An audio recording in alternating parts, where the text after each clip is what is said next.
Tonight, we look at the frightening experiences of ordinary people whose lives were turned upside down by their beliefs. Sam Domingo spent 20 years in a group she thought would save the world, the Church of Scientology. There was going to be no more criminality, no more drugs, no more sadness. Everybody was going to be happy. Instead, she claimed she endured harsh punishments. It was freezing cold, it was January, and I was given a pickaxe and told to go dig a hole. For Karen Stanway, the Jehovah's Witnesses turned her life inside out. She lived in constant fear of Armageddon. Earthquakes, famine. Anytime you saw anything on the news or anything like that, you always got very anxious and thinking, you know, is Armageddon going to come tomorrow? And fellow Jehovah's Witness Karen Morgan found herself feeling powerless in the face of abuse. I remember being sat on the floor between my mum and dad, crying my eyes out, not really saying anything. We'll hear the extraordinary stories of 3 women who found themselves wrapped up in powerful religious movements and ended up believing that they were trapped in cults. We were financially ruined, and my marriage was ruined, and my family was ruined.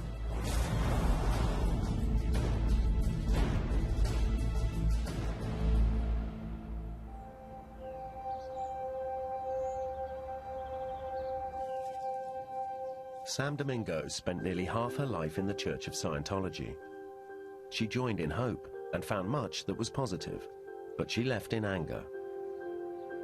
She believes she was coerced into having an abortion, and she says she and her husband were persuaded to hand over hundreds of thousands of pounds.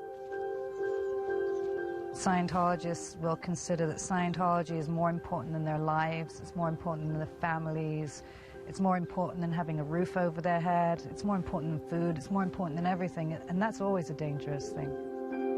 In the late 1980s, 20-year-old Sam dropped out of college and spent a year partying in Amsterdam. Then she met a good-looking young man with strong beliefs. Sam fell into Scientology the day she fell in love. It was my first love, and I was young. He seemed to have the answers to all these questions, and he was so certain that he had all the answers. He knew, and Scientology would explain everything. Sam dived into Scientology's teachings, and within months, she moved with her boyfriend to the UK headquarters, St Hill Manor, in East Grinstead. I honestly thought we were going to make everybody sane, and there was going to be no more criminality, no more drugs, no more sadness. Everybody was going to be happy. And my parents told me it was a cult, but I didn't believe my parents because parents don't know anything. Scientology's been around since the 1950s. It was created by the American science fiction writer L. Ron Hubbard, and it's famous for attracting A-list stars like Tom Cruise and John Travolta. In 2013, the UK Supreme Court ruled Scientology was a religion, but the church has been dogged by accusations of cult-like and manipulative behavior, allegations it has consistently denied.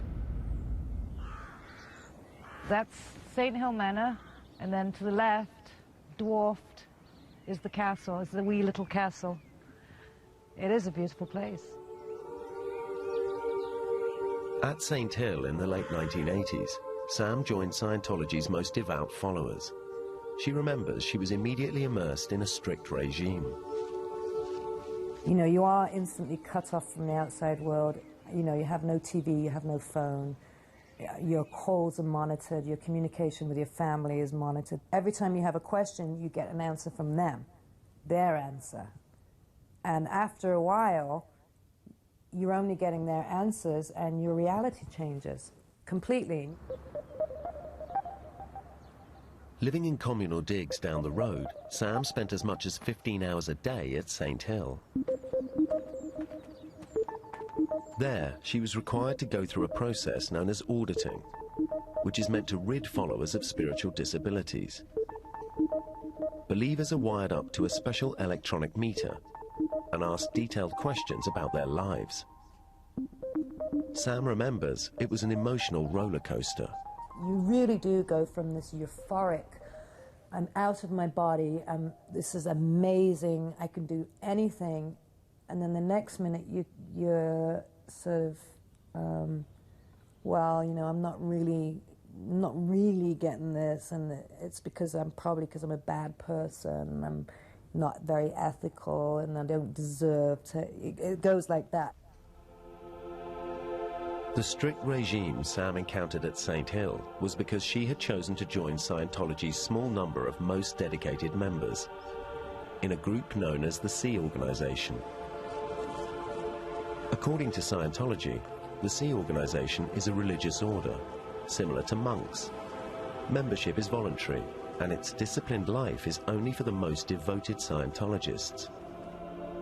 The Scientology website explains that Sea Org members sign a billion-year pledge to signify eternal commitment. At Scientology's UK headquarters in the early 1990s, Sam was working long hours and said she had to endure unpleasant conditions. Even food was used as a punishment. We washed our clothes in the bathtub, but the living conditions were terrible. I mean, rice and beans were supposed to be a punishment because we weren't working hard enough. Not getting paid was a punishment because we weren't working hard enough. Beans and rice then became dry porridge and milk powder mixed with water.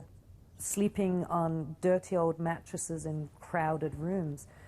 I don't know what I was thinking, except if we weren't so lazy and undeserving, we could, you know, we could save the world and eat proper food.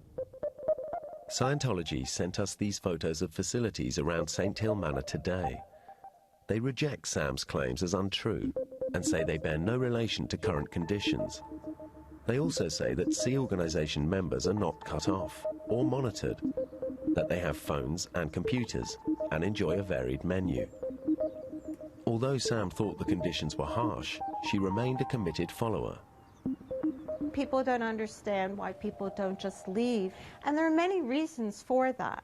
You've gotten involved, you've invested yourself. Your mind has been made to believe that this group has the truth and is the best place for you to be. Yeah, that's a good question. Why don't you walk away? You can't. You know, you've joined this group and you've made this promise and you've signed a billion-year contract, and you kind of feel like you're betraying everybody else, basically. Karen Stanway spent more than half her life dedicating herself to a different religious group. It's been about 10, 12 years since I was last here. I was born into this congregation, so for 16 years I had to come here 3 times a week without fail. Karen was born into the Jehovah's Witnesses. Her life once revolved around the Kingdom Hall in Guildford. Bringing it all back. It just makes you feel so angry because you felt so safe here and this was such a familiar place. And now I can pinpoint this place to meaning that I haven't got a career and I haven't got any money, and, you know, which if I hadn't been brought up Jehovah's Witness, I probably would do. And I wouldn't be quite so messed up, probably. Over 130,000 people are Jehovah's Witnesses in the UK. To many people, they're a recognised offshoot of Christianity. They also have charitable status. But critics say that the church resembles a cult in the way it controls its members and isolates people who step out of line. Mark Latham used to belong, but is now a critic and helps support others who leave. They come to your door with a smile and with a suit on while they're holding their children's hands. But there are things within this religion that are dangerous, and the undue influence that can occur on you can happen many years after you've left. Karen Stanway says the Witnesses' teachings keep young members isolated from the rest of society. You're very much closed in to this society because you're discouraged from being friends with people who aren't Jehovah's Witnesses. Obviously it's difficult at school. You know, it's hard not to make friends at school, but then you'd have to explain why you couldn't go out with your friends, you couldn't go around their house, you couldn't stay at their house. Weren't allowed to go on school trips that were overnight, anything like that. She says the group's teachings and literature, including its publication The Watchtower, made her fearful of outsiders. We were taught that people who weren't Jehovah's Witnesses were evil and that they were controlled by Satan. When you're at school, when you're at work, when you're talking to anybody, you're always thinking, well, Satan is controlling this person, I must keep away from them, I mustn't get involved with them. And there was the constant fear, reinforced through the use of extreme imagery in the Watchtower, that Armageddon is close. There used to be very scary pictures of what Armageddon was going to look like, people getting killed, being burnt, anything like earthquakes, famine, that are all in the Bible as being a sign that Armageddon is going to come. So anytime you saw anything on the news or anything like that, you always got very anxious and thinking, you know, is Armageddon going to come tomorrow, and am I a good enough person? You know, have I done enough in the religion to be one of the chosen ones to be saved? The threat of Armageddon can be quite traumatic, and it's the constancy of that threat and the real belief that unless you follow the teachings, that you will be condemned like everyone else to burn in the fires of hell when Armageddon comes. For Karen, though, it would be traumatic events much closer to home which would push her away from the religion and the only community she'd ever known. I remember that moment in that meeting, and it was the only time I've ever done anything out of anger. I just got up and stormed out and slammed the door.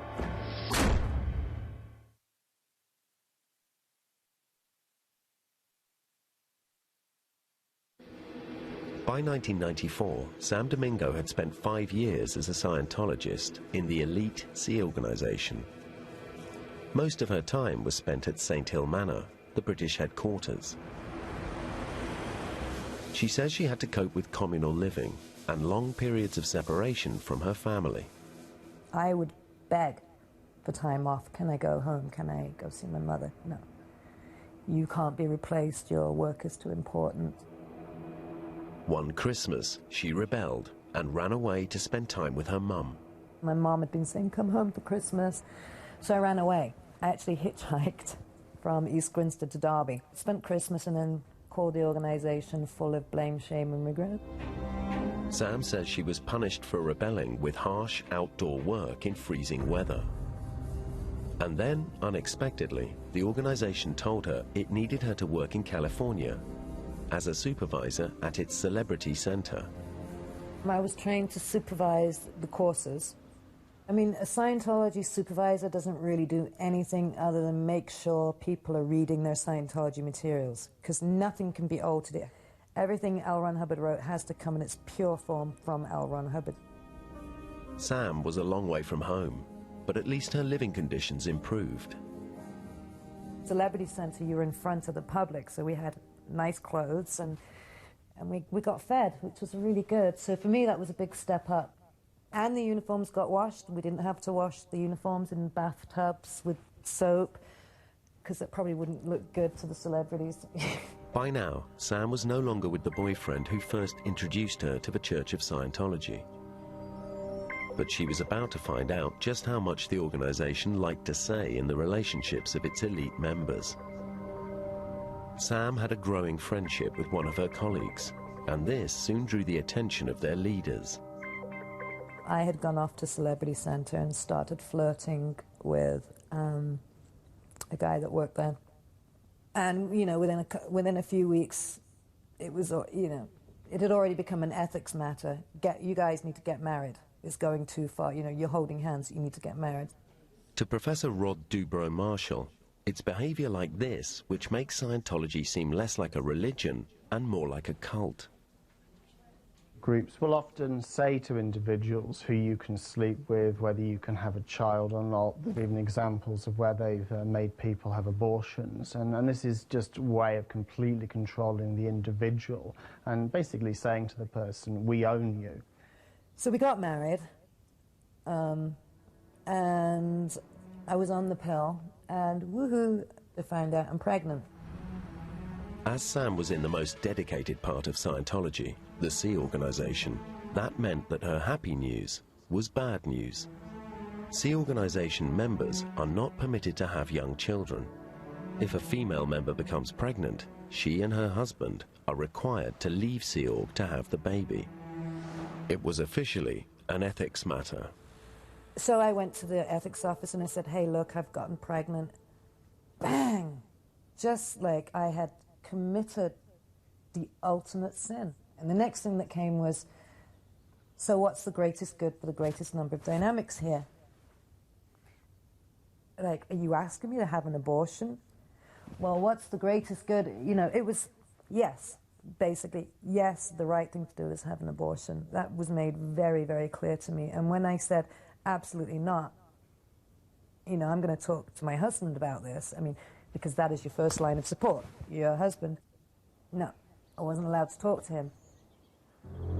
Sam says she didn't see her husband until later that day. I didn't see him till like maybe 10 o'clock at night, and he came home and he said, I know what you did. You did this deliberately to get me, my own husband. I can't believe you were so evil. Basically, you're on your own, you know. You've committed this awful sin and you're on your own. So that's what happened when I got pregnant. Isolated and alone, the pressure on Sam was intense. Everybody I looked up to and respected told me I was a criminal. The head of the organization told my husband I was a leech. Yeah, I believed it. I bought into it. I had the abortion to prove I was a good person and I wasn't this evil Satan that everybody was saying I was. Scientology told us that although abortion is against the teachings of L. Ron Hubbard, members can choose to have an abortion. If they do choose to have a baby, they must leave Sea Org, and many have done so.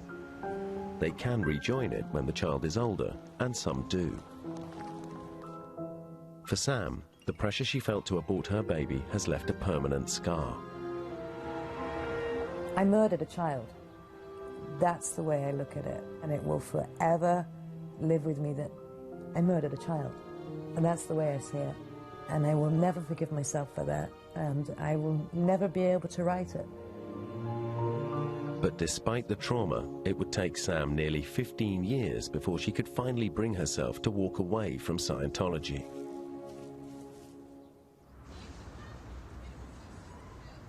Karen Stanway found it just as hard to part company with her childhood religion, the Jehovah's Witnesses. The catalyst was her home life. Home life wasn't great because my father, he would be one person walking into the Kingdom Hall, and the other brothers and sisters thought he was this wonderful man, and then he'd come home and be a nightmare to live with. The stress took its toll on Karen. I was diagnosed with severe depression when I was 17. I was also diagnosed with anorexia. The doctors and therapists I saw all said that there was a link between that and the way I felt in the religion, about sort of having no control over anything, feeling frustrated, not being able to change anything. Things got even worse for Karen and her mum when, following the usual practice, they turned to the elders of their church for help with Karen's dad's behaviour. I know my mum was feeling suicidal at the point where she called the meeting with the elders. It was breaking point for her. She couldn't go on sort of pretending, living this life anymore. And I really think she thought the elders would help her. But the meeting offered no solution to the family's problems. They wanted to talk to us all together, which was difficult enough, obviously having to tell them what my dad was like in front of my dad. Mark Latham is a former witness who now counsels others who leave. He says that few Jehovah's Witness elders have had proper training and often aren't up to the job. With most elders, they're not trained in the arts of counselling. And you'll have three men come round. One might be a window cleaner, another one might be working in an office, another one could be a milkman. And there they are, sat there, and they're going to counsel you on what could be a very intricate, complicated issue for you. All that came out of the meeting was me and my mum being reproved for not being a good enough wife, for not being a good enough daughter. Unable to deal with it, Karen left. And I remember that moment in that meeting, and it's the only time I've ever done anything out of anger. I just got up and stormed out and slammed the door. For Karen, this was a turning point, when she realized that Jehovah's Witnesses would not protect her or her mother. But she knew that people who stopped following Jehovah's Witness rules risked total banishment and being cut off from family and friends.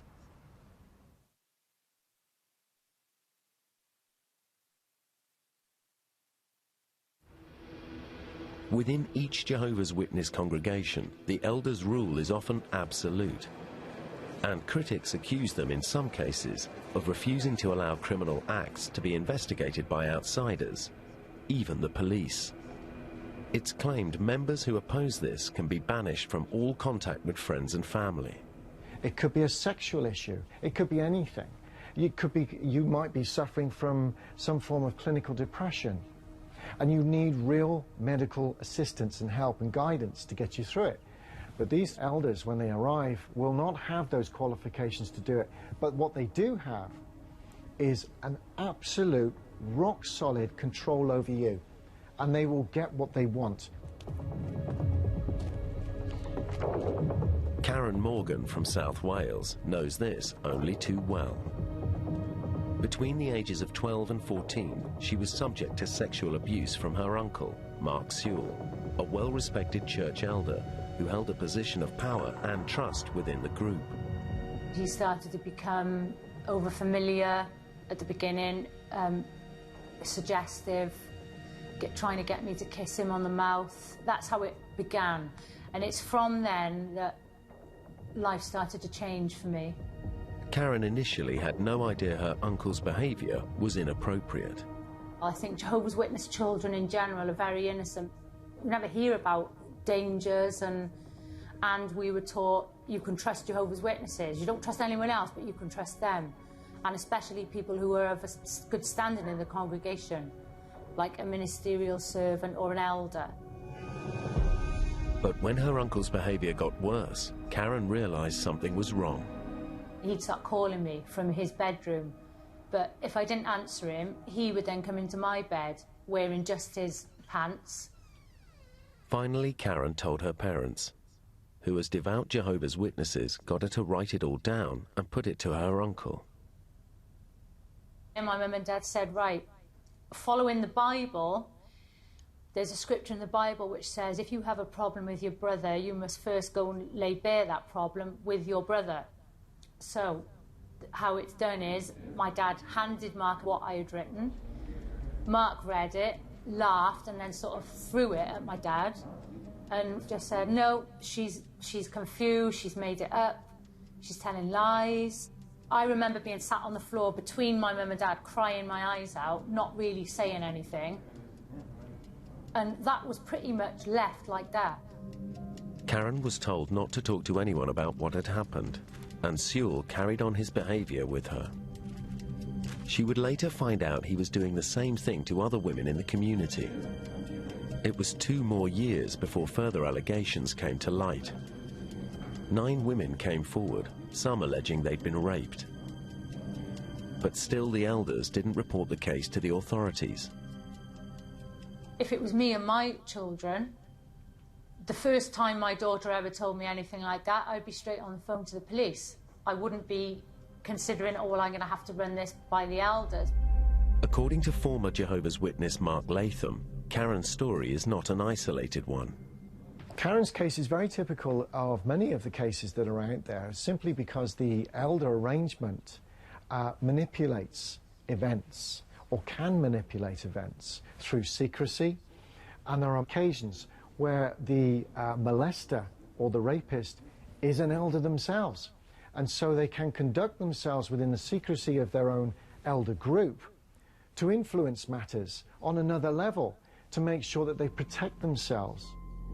To some observers, it's the very secretive nature of the organisation that prevents any independent approach to cases of abuse and gives it traits like a cult. The cult of elders in the Jehovah's Witnesses is a good example of when groups stand in judgment of their members and don't allow anyone else to have a say, and don't allow themselves to be open to public scrutiny. And in that way, the leaders perpetuate the practices and don't allow their members to effectively challenge that. Eventually, Karen defied the elders and with some of Mark Sewell's other victims went to the police. It took until 2014 before Sewell was finally found guilty of 8 historic sex offences and sentenced to 14 years. I would describe him as sadistic, controlling, selfish. He loved the fact he was an elder. He loved the power that came with being an elder. It was all about power and, you know, manipulation. Following Mark Sewell's conviction, the Jehovah's Witnesses released a statement saying all sex offences were repugnant to them and that anybody committing child abuse would be expelled. They said there was no pressure on families not to report to the police, and they recognised that crime is a matter for secular authorities.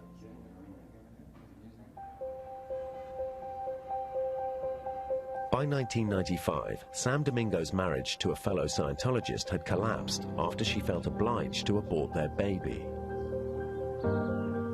Despite her experience with the abortion, Sam stayed in the Sea organization, and later she even agreed to sign up for the Scientology Rehabilitation Project Force.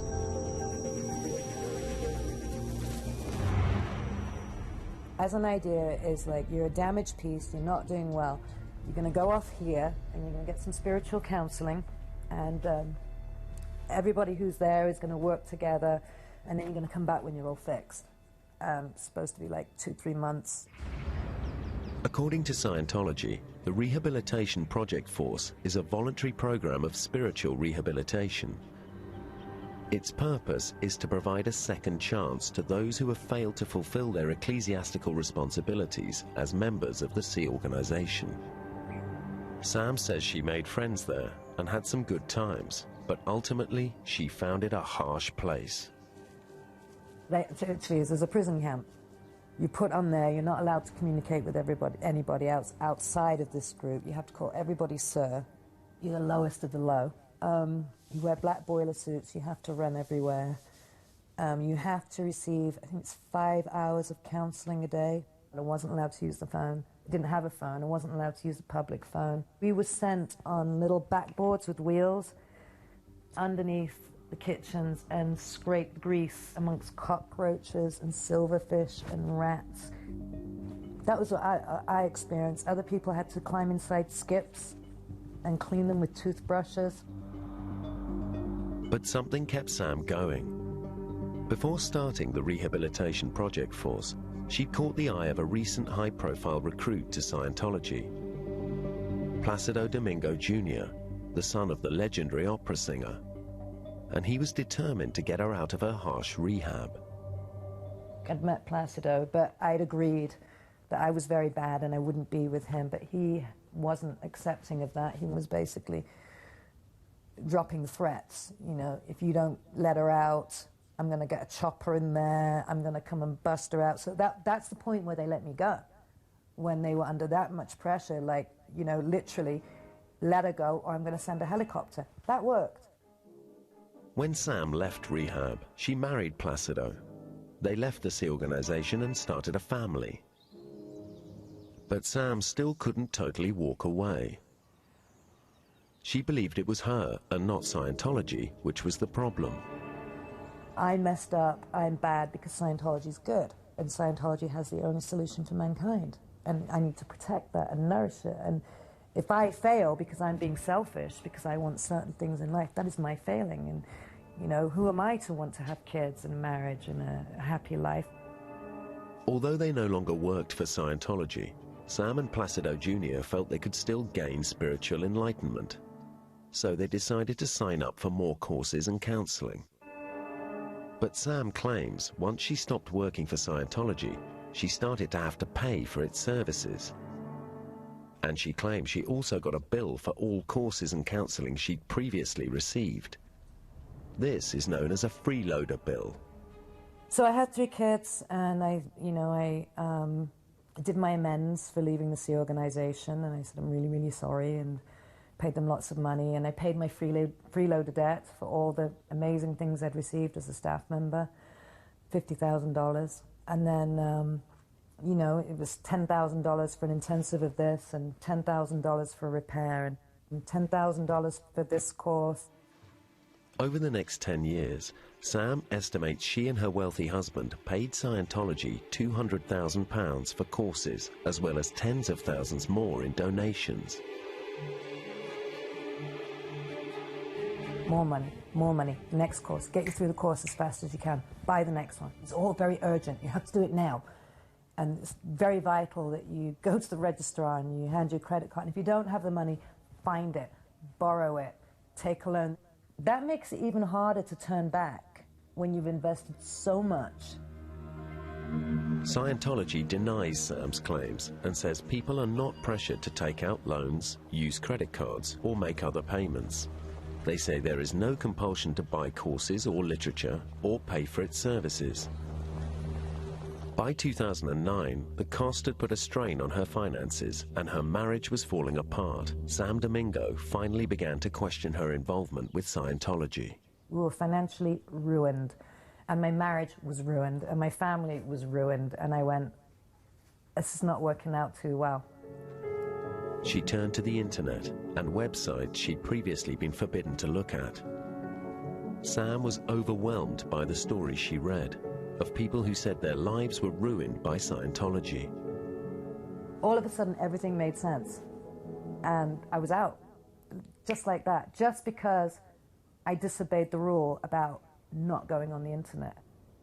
Sam now made the decision to leave, but actually breaking ties with Scientology would prove harder than she imagined.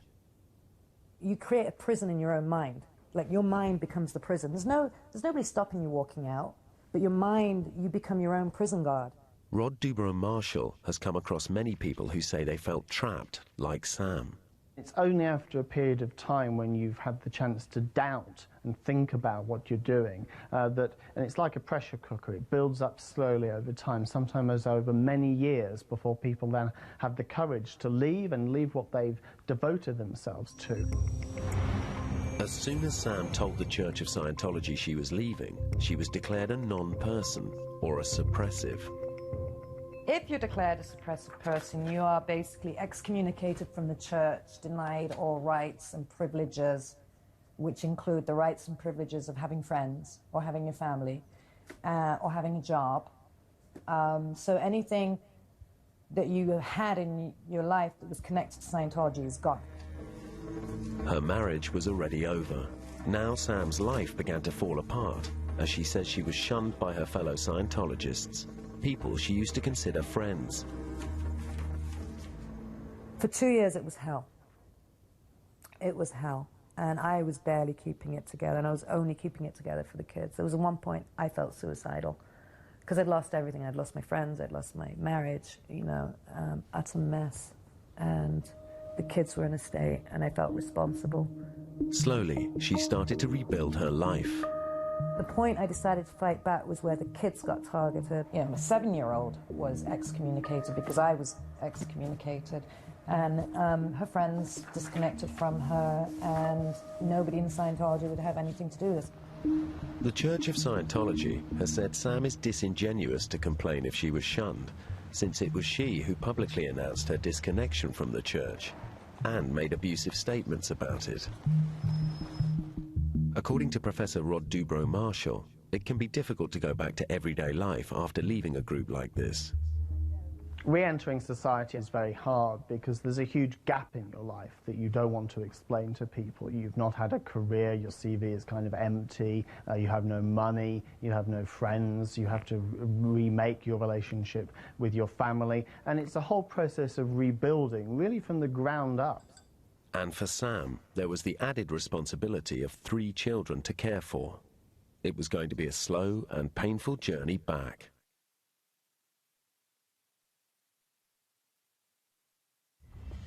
Karen Stanway and Karen Morgan were both Jehovah's Witnesses who felt the religion failed them when they suffered family crisis, and in Karen Morgan's case, sexual abuse. They were born into the organisation, and they knew if they left, it would try to disfellowship them, isolate them from everyone they'd known. They've known nothing but the cultic experience, where relationships are very, very tightly controlled. They've been very isolated from society, and their voices haven't been much heard. Myself and my boyfriend, who was a Jehovah's Witness at the time, he wanted to leave, I wanted to leave, but we had to try and find a way of doing it so that we wouldn't get disfellowshipped and lose contact with our families. Critics claim trying to break away from the Jehovah's Witnesses can be tough, and the social pressure immense. They have this one tool, this one weapon of shunning, and they dress it up, misapply scriptures, and then get their policemen, the elders, to police it. And when that shunning happens, it's very real. Our solution was to get married, move away, so we could leave the religion but not get disfellowshipped. Karen Morgan's exit was a different kind of pain. She decided to walk away after the elders ignored her claims of sexual abuse at the hands of her uncle. It caused turmoil in her family. I can remember having arguments with my mum, terrible, about things. And I can remember my mum saying, well, if you're not going to come to meetings anymore, you're not living here anymore. So I was sort of like, well, fine, I'll move out, as teenagers do. And I literally did. I packed a suitcase and I moved out of their house, didn't have a clue where I was going. Karen was disfellowshipped by the group. I was on my own, living in a horrible little bedsit, didn't know a soul, and had no contact with my mum and dad for a year. She was faced with dealing with the world outside the Jehovah's Witnesses for the first time. They're going to feel like pariahs and very stigmatized. At what point do you say to somebody, well, I grew up in this crazy group? You know, when is that okay to disclose to somebody? It's a very scary thing. I'm very lucky I didn't end up dead, raped, addicted to drugs, alcohol, anything. I could have ended up anywhere, and I'm very lucky I didn't. But so many people do. When I left the organisation, I found it very, very difficult because I was suddenly sort of thrown out on my own. I hadn't even sort of lived a teenage life either, so I was in my 20s and felt like I had to start a whole new life all over again. The social isolation and loss of trust was a big issue for Karen Stanway. I found it very difficult to make new friends. You know, my close friends that I'd grown up with and that I'd always known had cut me off in a heartbeat, so I thought, well, why should I bother trying to make friends and trust people when that could happen all over again? It's also the families that can suffer when shunning takes place. Karen Morgan was lucky. Her family ties have proved stronger than the Jehovah's. The turning point came when I was getting married, and of course wanted my dad to walk me down the aisle. Two elders went to see him and basically gave him a choice. If you walk your daughter down the aisle, you won't be an elder anymore. And it was as simple as that. Something clicked in my dad's head emotionally, and he became completely numb overnight to the Jehovah's Witnesses. And he said he just thought, do you know what? I'm walking my daughter down the aisle, and that's it. My dad picked me over the Jehovah's Witnesses. After 7 years, Karen Stanway is also reconciled with her mother. I have a very good relationship with my mum. She doesn't go to meetings anymore, and I think the pressure got to her as well. We are very close now. Now she has a new partner and a daughter, and she's trying to rebuild her life. Oh, she is my life. She's all I concentrate on, she's all I do everything for. I'm never going to tell her what to do with her life. I'm always going to give her as many options as possible. But the pain of her former life is always present. I feel a lot of resentment a lot of anger as well, that those opportunities were taken away from me, and that I feel like I've wasted the first 16, 17 years of my life. Now Karen Stanway has a job and a future. I mean, I love this job. I love working with the animals. I'm hoping to become a qualified veterinary nurse, and that's something I feel I can concentrate on now. And obviously I've got my daughter, you know, I'm going to see her grow up. I think I've just discovered life, really. There's so many possibilities, not just career-wise, but, you know, just how you live your life. It's just having the freedom of choice. I can feel like I can be me now.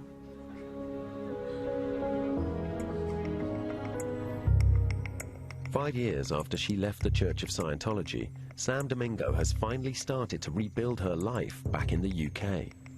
The kids had lost everything, including their pets, when we moved out here and we ran away and the marriage ended and everything. And I got the ferrets because the ferrets used to make the kids laugh. I thought it was time to bring laughter back into the house, so we went out to the shelter and we got 3 ferrets, and sure enough, within 3 days there were squeals of laughter in the house again. It was 2 years of hell, and now we're all flourishing and doing really well. The kids have jobs, they're doing well at school, they're happy. I'm happy, you know, have a normal life.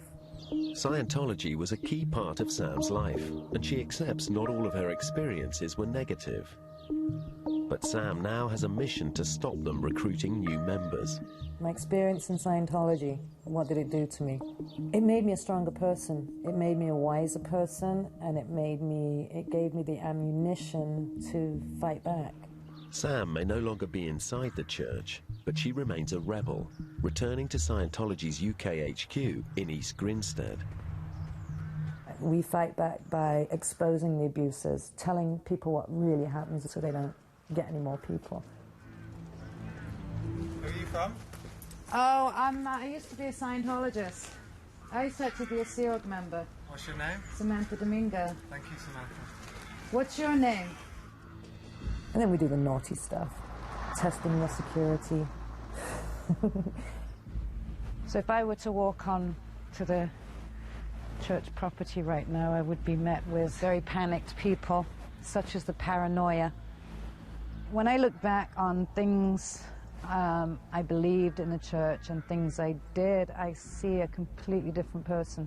I don't know that person. So asking me, you know, how did I feel about the abortion, how did I feel when I was in the Sea Org, I was just a completely different person. I mean, I wasn't a person.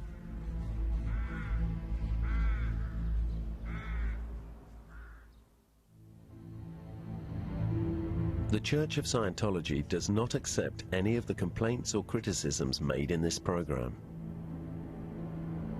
They say that Sea organization members can and do leave the organization, but stay within the church.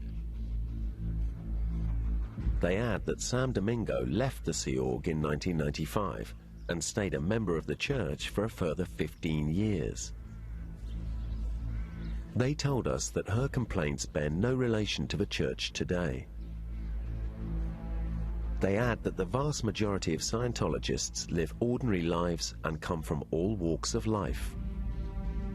They consider that it is abusive to use the word cult to describe any of the religion's beliefs and practices. The Jehovah's Witnesses categorically deny they are a cult. They state, "We are Christians who do our best to follow the example of Jesus Christ and live by his teachings, and are legally recognized in 152 nations." Their website says that if a family member has been shunned or disfellowshipped, that does not sever the family ties, and normal day-to-day dealings may continue.